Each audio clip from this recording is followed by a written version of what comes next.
I knew something was wrong the second Malcolm's badge didn't beep. It was 8:02 a.m. on a Tuesday, and for 12 years that man walked in like clockwork. Same steel coffee mug, same faded brown briefcase, same polite nod before disappearing into that windowless corner office where compliance logs lived and breathed through his fingers. But that morning, nothing. No beep, no Malcolm, just an empty chair and a strange, brittle silence in the hallway, like the building itself knew it had lost its balance. I've seen guys like Malcolm get overlooked so hard you'd think they were part of the wallpaper. He wasn't flashy. He didn't kiss ass in those god-awful culture fit meetings. But everything we built, the contracts, the certifications, the clean 12-year audit trail that let us chase defense deals most firms only dream about, that was all Malcolm. He didn't just file things, he sealed them, notarized them, cross-referenced them against federal retention clauses so obscure you'd swear he had them tattooed under his sleeves. He was the quiet machine behind the machine. And people like Troy, they never saw it coming. If you're listening to this and nodding because you know the type, the silent foundation holding everything up, then this story's for you. But before we go further, let me just say, if you enjoy these stories, hit that subscribe button and like the video. 97% of people listen without subscribing, and it means a hell of a lot to the team behind the scenes who dig into stories like this every single day. All right, back to Malcolm. He never missed a quarterly attestation, not once. He had a system. Blue binder for external audits, green for federal, red for internal incident logs, which he tracked down to the second. I once saw him catch a date formatting error in a subcontractor's file from 2014. That's who he was. Quiet, brilliant, a little intimidating in that way that made you double-check your own emails before CCing him. He wasn't just trusted, he was designated, the official custodian of record. It was his signature that let our company bid on classified supply chain contracts. His credentials were embedded in the architecture of every compliance module we used. You couldn't even log into half the audit portals without his dual auth certificate initializing the chain. IT used to joke that if Malcolm ever disappeared, half the servers would seize up out of respect.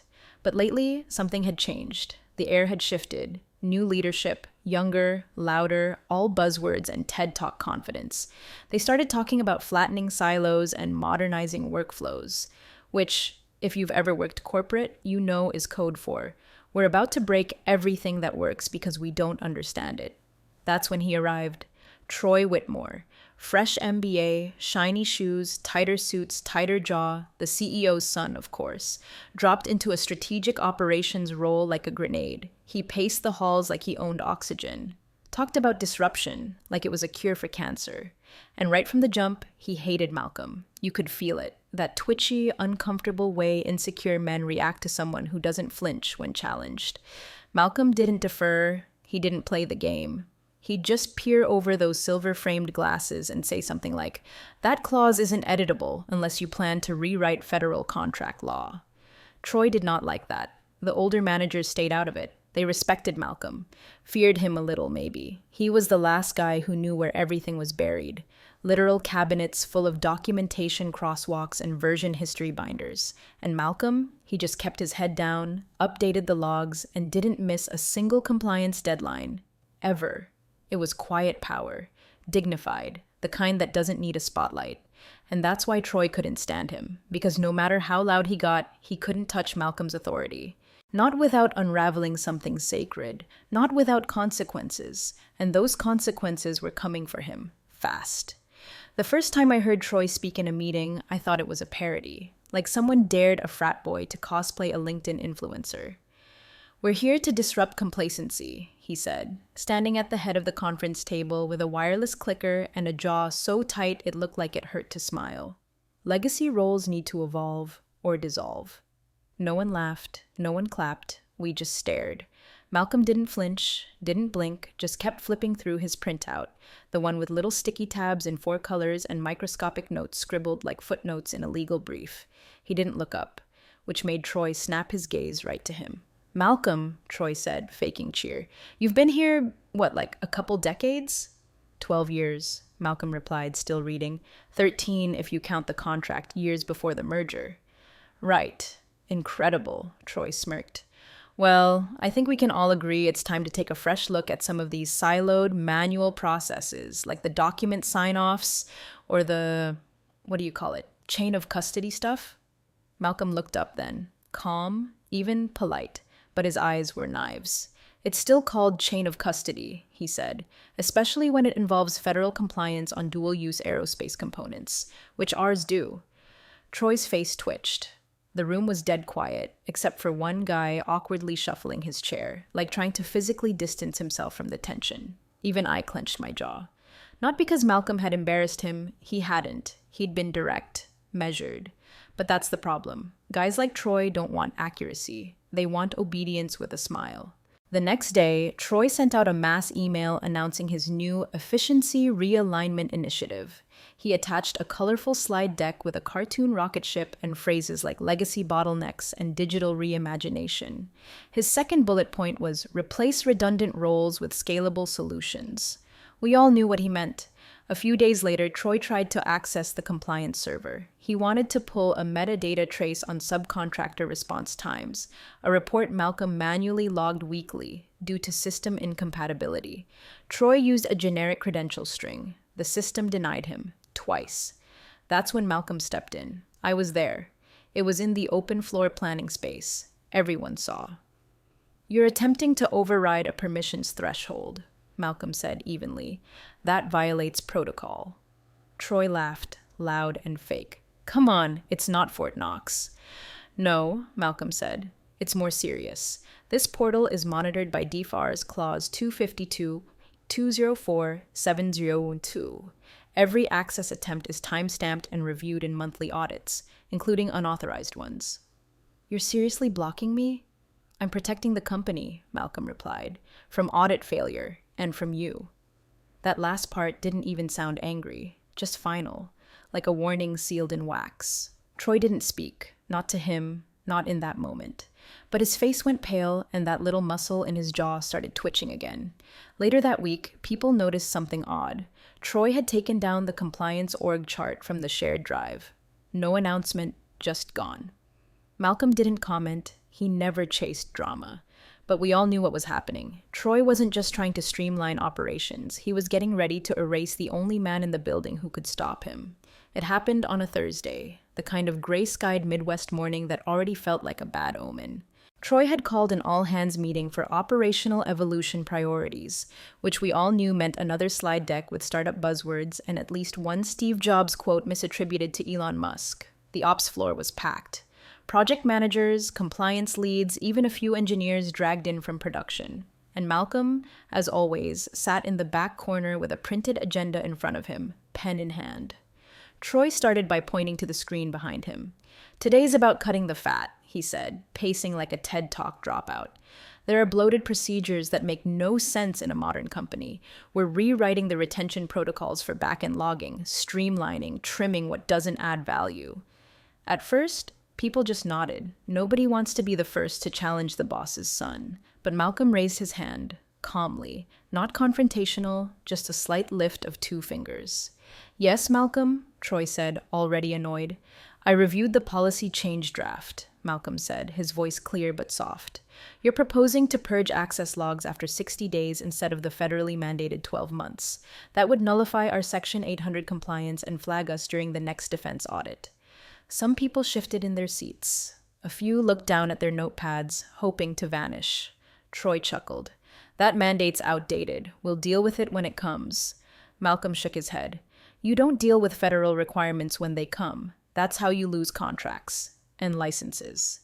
And that's when Troy snapped. He walked over to Malcolm, fast, too fast, and yanked the badge from around his neck, just reached out and grabbed it. People gasped. He pulled out a pair of scissors from the supply tray like he'd planned this, like he'd been waiting. You want to talk about outdated? Troy sneered. Let this be an example of what happens when you cling to dead systems.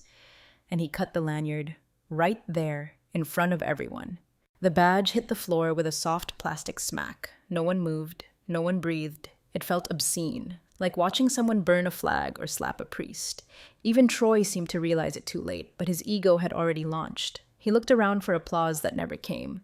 Malcolm didn't say a word. He closed his laptop, slowly, methodically, like he was finishing a chapter, not ending a job. He placed the laptop in the center of the table right beside the cut badge. Then he stood. No expression, no snark, just a long look around the room. He nodded once, to no one in particular, and walked out. I don't think I've ever seen silence weaponized like that before. You could feel people trying to process what they just witnessed. Was this real? Was it symbolic? Was it legal? Troy laughed nervously and muttered something about reorganizing old structures. But it didn't land, because all we could think about was Malcolm's quiet exit, and what might unravel now that the man holding the company's spine had just let go. It started 5 minutes after Malcolm left the building. Not that anyone realized it at first. At 9:17 a.m., a status light on the master compliance dashboard flickered from green to yellow. No big deal, minor sync lag, maybe a server hiccup. Happens sometimes when systems reroute authentication tokens. But by 9:20, 3 separate modules were blinking orange: custody verification, access control redundancy, and external audit sync. And then came the beep. A sharp, high-pitched tone from the corner console, used only when there's a failure in the federal handshake protocol, something most of us hadn't heard in years. The room got quiet fast. "I think we just dropped connection to the contractor ledger system," whispered Evan from InfoSec, already half out of his chair. Then the screen flashed red. Automated notice, primary custodian credential invalid, federal sync aborted, escalation protocol triggered. The CTO was already sprinting toward the hub terminal with his badge still clipped to his collar. "What the hell is this?" he barked. "Why is the chain of custody role unassigned?" No one answered, because everyone knew the answer. They just didn't know how to say it out loud. Troy was still in the conference room, trying to pivot the meeting like nothing happened. He was halfway through a forced joke about dead weight cutting itself when his phone lit up like a Christmas tree. Then came the texts, 2 of them, pale and wide-eyed, interrupting him mid-sentence. "Sir, the federal compliance protocol just kicked us from the sync network. We're flagged as non-verifiable." Troy blinked, confused. "Just reconnect it." "We can't," the taller tech said.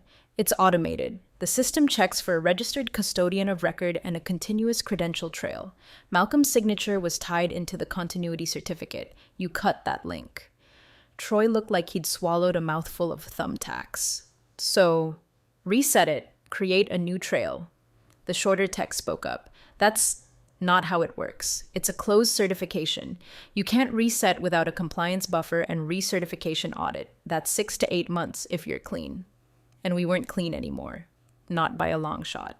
At 9:24, the red flag was issued to the Federal Audit Registry. It was like a silent missile. No sirens, no warnings, just a system-to-system handshake that registered our company as non-compliant. In government terms, that's a public note pinned to your front door that says, "Don't trust us with contracts, secrets, or screws." Legal was in the bullpen by 9:26. The general counsel had 2 associates open Malcolm's last 10 compliance memos. They found the most recent one dated 2 days prior, titled "Unauthorized Credential Escalation Risk, Still Unresolved." It wasn't even dramatic, just facts, bullet points. A footnote referencing the exact clause that would auto-trigger a flag if his credential chain was broken without buffer coverage. The CEO walked into the war room at 9:28 looking like he'd aged 10 years in 10 minutes. Someone handed him a printout. His eyes moved line by line. Then he said, "Where is Malcolm?" No one answered. Troy was standing by the window, hands on his hips, face draining of color. The air around him had shifted from smug to stunned to something closer to fear, because he knew. Somewhere in the background, I heard a voice say, "We never transferred custodianship. The system thinks the chain's been tampered with." Someone else added, "Technically, it has." And for the first time in years, our company, once hailed as a gold standard federal contractor, was about to find out what it really meant to be out of compliance. By 10:05, we were on a live call with the federal compliance auditor. Emergency escalation protocol, full video conference, no time for PR spin or corporate jargon. Just facts, fast. The legal team was in one glass room. IT had clustered around 3 terminals in another. Troy was pacing like a zoo animal, trying to look in control, but sweating through the collar of his too-tight dress shirt. The CEO sat at the head of the conference table, elbows on the wood, fingers locked like he was praying. He wasn't. He was bracing. The screen blinked once. Then the face appeared. Deborah Lentz, lead auditor for Region 6. Gray blazer, unreadable face, hair pulled back so tight it looked like a helmet. She didn't smile. She didn't greet anyone. She looked down at something off screen, then up again. Her voice was flat. I have one question before we proceed. We all leaned in. Someone hit mute on a nearby speakerphone so we wouldn't echo. She looked directly at the camera and said 5 words that split the room open. Who removed the named custodian? Silence. No one spoke. She waited, calm, cold. Like she already knew the answer and was just giving us the chance to dig our own grave properly. The CEO blinked, then slowly turned his head toward Troy. That's when I knew. Everyone did. The blood drained from Troy's face so fast it looked like someone pulled a plug. His mouth opened slightly, like he wanted to speak, but the words jammed up behind whatever pride or panic was still clinging to his tongue. Deborah didn't flinch. She just waited. Someone from legal whispered, He's no longer with the company. The custodian, I mean. Deborah raised one eyebrow. Was he terminated? Another beat of silence. Then the CEO, looking like he was swallowing glass, spoke. He was let go this morning. Deborah didn't say a word, just tapped something on her keyboard. Then, very clearly, and with no emotion whatsoever, Federal Compliance Policy 114.6 requires a 90-day buffer period for credential transfer when revoking a certified custodian. As of now, your certification is invalid. We are filing an incident report and escalating to DCSA for contract reevaluation. You could have heard a pin drop. Do not attempt to remediate without an approved liaison, she added. Any further access attempts will be logged as breach behavior. Then the screen went black. No goodbye, no explanation, just digital execution. The CEO didn't yell, he didn't move, he just sat there, still as stone, staring at the empty screen. Then, finally, he looked at his son and said, What did you do? Troy didn't answer. There was nothing left to say.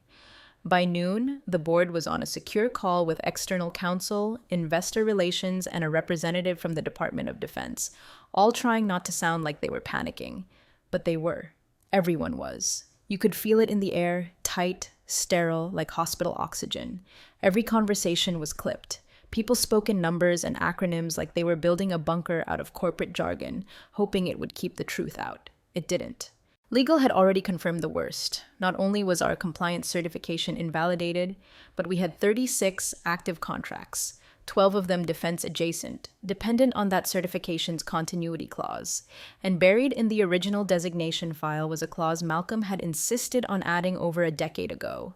No replacement or override of custodian credentials may occur without documented, staggered succession and 3-stage digital key transfer, witnessed and signed. There was no succession, no key transfer, no signatures, just a pair of scissors, an ego, and the dumbest 30 seconds in company history. Troy tried to explain it away in the boardroom. It wasn't personal, he stammered, pacing behind his chair. He was obstructing operational reform. He'd been warned about delaying modernization. The badge thing was symbolic, dramatic, sure, but we were moving too slow. Too slow? The CFO asked, rubbing her temples. You single-handedly triggered an auto-voidance cascade. Do you know what that means? I didn't know he was the only named custodian, Troy snapped. Why would that even be a single point of failure? That's bad architecture. No, General Counsel said flatly. That's federal regulation. We warned about this exact scenario in the last 3 annual risk memos, all of which Malcolm filed. The CEO tried to step in. We can rebuild. We'll reach out to the audit body, explain the misunderstanding, make it clear this was an overreaction by a well-meaning executive trying to streamline. You think intention matters? Someone on the investor line cut in. We just got pulled from 3 priority vendor lists. If our rating drops another tier, we're out of pre-bid eligibility for the entire Western region, and word's already moving. Outside the glass room, the office looked like a slow-motion evacuation. People gathered in clusters, whispering. Someone from contracts tried to print a vendor application and got locked out of the system entirely. HR was already in damage control mode, handing out talking points like candy. Then came the hammer. Malcolm's exit log. It pulled it at 1:47 p.m. He had signed out through the secure compliance terminal, entered all required departure codes, flagged his own credentials as voluntary revoked custodian removal with a timestamp that matched the incident, and he'd left a note. Just 4 words. Refer to Protocol 19B. Protocol 19B was the chain of custody severance clause, an emergency shutdown trigger that warned federal auditors the custodian had been removed outside of policy. It wasn't dramatic, it wasn't even highlighted, but it was there, like a tripwire hidden in plain sight. The moment Troy cut that badge, the system did exactly what Malcolm had designed it to do: report, flag, shut down, and now we were bleeding bad. The board issued an emergency freeze on all new initiatives. Internal audit teams were pulled from vacation. Procurement was ordered to halt spending. And Troy? He just sat there, sweating, finally quiet, staring at the table like it might explain how everything had gone so wrong so fast. He still thought this was salvageable. He had no idea what was coming. Malcolm never raised his voice. Not once. Not when he walked out. Not when the company collapsed in on itself like a paper silo set on fire by a child with a matchbook labeled disruption. And certainly not when the CEO's assistant, his voice shaking like a wet fax, left him a voicemail asking if he'd be open to a brief conversation about re-engagement. They didn't even try to hide the desperation. The subject line on the official email read, "Request for emergency compliance assistance. Immediate response required." Malcolm read it once. Then again, just to make sure he wasn't hallucinating. He'd spent the last 3 days in near silence, tending his garden and reorganizing the shelves in his garage workshop, which was alphabetized down to the bolt size. He wasn't angry, he was calculating. Still wearing the same quiet patience that made him so damn terrifying to auditors. He didn't react. He just documented. He wrote back 4 lines. "I am not an employee. If you require my expertise, I bill at $500 an hour. You will issue a formal indemnity agreement and retract the termination in writing. We begin when I receive both. No salutation, no pleasantries, just terms." The response came within 40 minutes. Signed, scanned, PDF'd, with a digital signature from the CEO himself and a 1-line subject line, "Confirmed." When Malcolm walked back into the building the next morning, he didn't use a badge, he was escorted. Not because he needed it, because the system still wouldn't allow new credentials to be issued until a custodian verification sequence passed internal scrutiny, which it wouldn't, because he'd built the very tripwire that had been triggered. He stepped into the war room with a single manila folder in his hand. He didn't carry a laptop, didn't even ask for coffee. The CTO greeted him like a man greeting a cardiothoracic surgeon post-heart attack. "We can't restore the ledger sequence without your original keys," he stammered. "They're embedded into the credential path. We tried to reauthorize using dual auth from the alternate token, but it keeps returning a void loop." Malcolm sat, opened the folder, pulled out a printout of the escalation schema, version 3.2, the one they'd approved but never actually read. "You're failing the handshake," he said, "because the system is waiting for a triple verified rollover signature. That requires the outgoing custodian, which, until yesterday, was still me." "And now?" the CEO asked from the corner of the room, half hidden behind the HR director like a child behind a curtain. "Now I'm your external consultant," Malcolm said, "which means I don't sign anything. I observe, I advise, I log." "But you can fix this?" "I can stabilize it," he corrected. "Temporarily. You'll still need a full recertification. But I'll walk you through damage control." Legal asked if he needed anything else before starting. He reached into his coat pocket and pulled out a folded paper. "My contract," he said, passing it across the table. "Clause 4B, no edits, no discussion. I get full indemnity, no future liability for what's already happened." "Of course," General Counsel muttered, already initialing. "And one more thing," Malcolm added, eyes never leaving the logs. "I want a printed statement from the board acknowledging my removal was not performance-related. It was retaliatory, uninformed, and in direct violation of standing policy." The room was dead quiet. Then the CEO, voice barely above a whisper, nodded once. "You'll have it by end of day." Malcolm didn't nod back. He didn't gloat. He just typed a line of code into the emergency console, re-initiated the sync queue, and sat back while the systems, his systems, started breathing again. He wasn't back. He didn't need to be. They'd thrown him out like trash. Now they were paying him to hold the matches while they sifted through the ashes. Troy didn't get fired. That would have required too much honesty. Instead, an email quietly went out the following Monday morning. Effective immediately, Troy Whitmore will be taking a leave of absence to pursue continuing executive education opportunities. We thank him for his passion and look forward to his future contributions. No signature, no photos, no congrats or cake in the break room, just silence, like he'd been uninstalled. Internally, they called it educational leave. But we all knew what it was: exile with a tuition budget. An expensive way of saying we're letting you disappear before the investors ask for blood. The change was immediate. His name vanished from the shared drives. His efficiency initiative folder was archived and locked. Even his office door was replaced with a frosted label that simply read, "Reserved." No one sat there. No one wanted to. The real shift, though, was watching Malcolm walk back in, not with a badge, but with authority. He wasn't technically staff. He didn't sit through meetings unless they were audit-related. But the moment he entered a room, everyone shut up. He wasn't gloating. He didn't lecture or reference what happened. He just moved with that same steady focus he always had. Except this time, he wasn't invisible. During the emergency audit walkthrough, Malcolm sat directly beside General Counsel. The federal auditors brought in 3 laptops, each requiring parallel access for trace log review. Only Malcolm knew how to parse the delta variations fast enough to flag missing continuity certs before they became red marks. He didn't rub it in, he just did the work. At one point, the lead auditor looked up and said, "Didn't you propose a transition clause for custodian roles?" "I did," Malcolm replied. 7 years ago, buffer period of 60 days minimum, plus triple signature override for emergency credential shifts. The auditor raised an eyebrow at the CEO, who sat 3 chairs away pretending to take notes. Malcolm slid a single printed page across the table. It was his original proposal. Clean, dated, signed, ignored. "That should be implemented moving forward," he added. The CEO didn't argue. He just scribbled something on his notepad and avoided eye contact for the rest of the session. By Friday, the new internal policy went live. Section 4.8, Custodian Transition Protocol. Exactly what Malcolm had written, word for word. He didn't smile. But I watched his pen pause just for a second when that clause was finalized. Not out of pride, not out of revenge, just completion, correction. The system was broken. He fixed it. And for the first time in months, it felt like the company might actually survive. Not because leadership got smarter, but because the man they discarded still cared enough to keep it from burning to the ground. 3 months later, the building was quieter. The buzz of chaos had dulled into something more stable, more careful. Project managers no longer sent casual emails about cutting corners to move faster.